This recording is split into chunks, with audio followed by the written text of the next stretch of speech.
I am delighted to be amongst you today at the inauguration of the annual conference of the Indian Economic Association.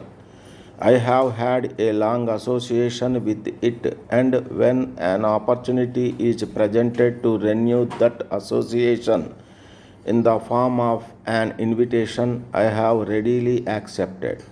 I am told that the Indian Economic Association is beginning its centenary year celebrations from next year. It is indeed a proud moment for any organization like yours to have held all annual sessions so far. I congratulate all of you on this achievement and extend my best wishes for your centenary year celebrations. It gives me immense pleasure to see the work that the Indian Economic Association and its journal have been doing in the area of policy planning in the country. I recollect from my past days in the Ministry of Finance and in the Planning Commission how all top economists associated with public policy planning in the country were associated with the Indian Economic Association. The Constitution of Indian Economic Association lists the objective of the association to promote the study, teaching and research of economics in general and to study the problems of Indian economy in particular.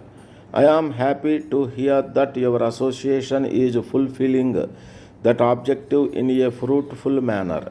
Besides the annual conference, the regional and state level conferences and seminars that are organized by you help in providing a policy direction to the state and local governments too. I feel that the topics chosen for deliberation in this conference, with a focus on growth with equity, job creation, and human development, are all highly relevant to the economic situation in India today. When one talks about education and skill development, we feel a sense of pride when we look back at India's history. India in the ancient past had been the forerunner in education. With our 700 universities, including 44 central universities and around 36,000 colleges, India at present has one of the largest higher education systems anywhere in the world.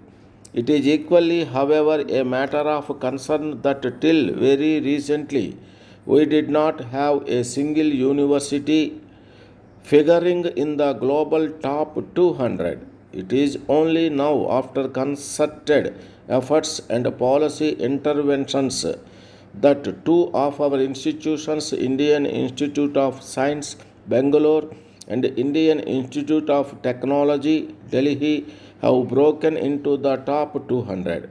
The need of the hour, therefore, is to focus not only on education by itself, but more importantly on the quality of education.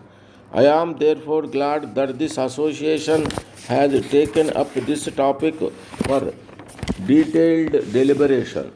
Besides this, when we talk of quality of education, skill development is an inherent part of it.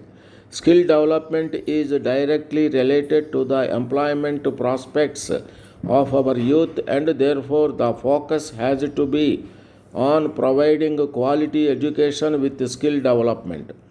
While these measures aim at increasing employability, the emphasis also has to be on providing adequate employment opportunities. Growth would be meaningful and inclusive only if it results in improving the standards of the last man. India is a young nation. With the bulk of our population in the working age group, it becomes imperative for government and the policy makers to come up with policies for achieving growth with job creation. I am confident that the deliberations of this conference will provide valuable policy guidelines to educational institutions and government at large. With these few words, I formally declare this session of the Indian Economic Association open and wish you all success. Thank you.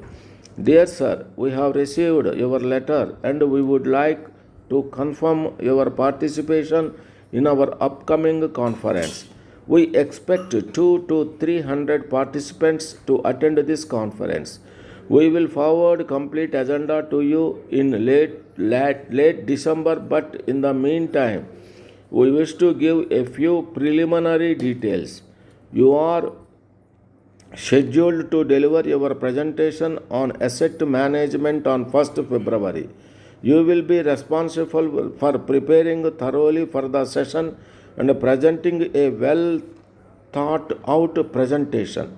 It is our expectation that participants should feel that they have gained valuable knowledge after leaving your session. You will also prepare materials for the manuals to be given to participants. Speaker substitutions are not permitted unless approved in writing by our management. If you are unable to deliver your session as planned, your company is not guaranteed of a speaking slot for the alternative speaker.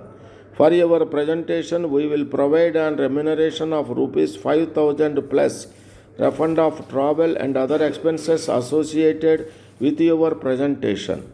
Upon completion of your session, send us your detailed invoice for expenses with relevant receipts. We will make arrangements for payment within 2 weeks. Please feel free to contact us if you have any questions or suggestions. Our members are looking forward to having you as a speaker at our conference. You will also have an opportunity to benefit from the exposure to our member forums.